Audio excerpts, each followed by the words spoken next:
prioritize, and I know that self-care is important to mental health. And I know that's going to be a really big point of interest for your audience, because how we feel about ourselves and the conversations we have dictate so much of the way that we view the world around us. So some of the things that are most precious to me in terms of self-care, and they have become more complex since having had a child, as any mums or dads will know who are listening to the podcast.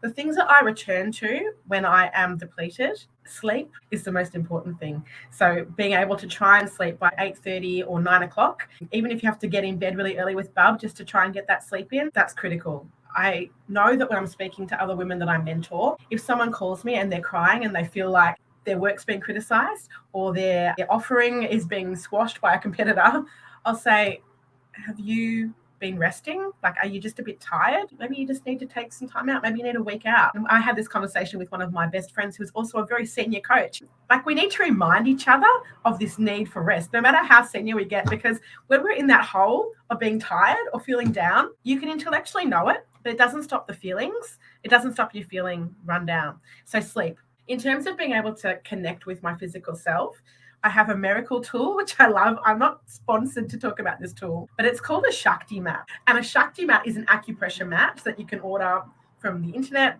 And it's got these little acupressure points on it. And you lie on it and it hurts a little bit, but it tingles. It puts you straight back into your body.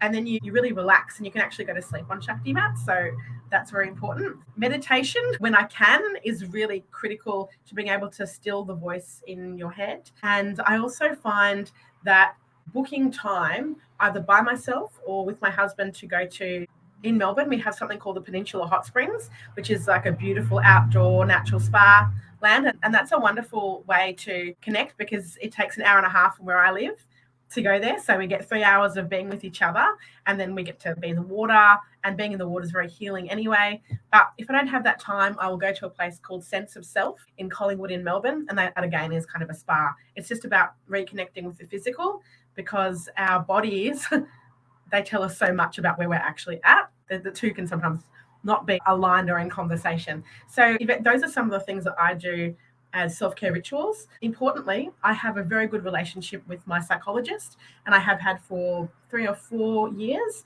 And I don't use her services all the time, but I certainly know that once in a while, it's really good to check in and see what's going on down in the basement. So that is also a very important part of my self-care.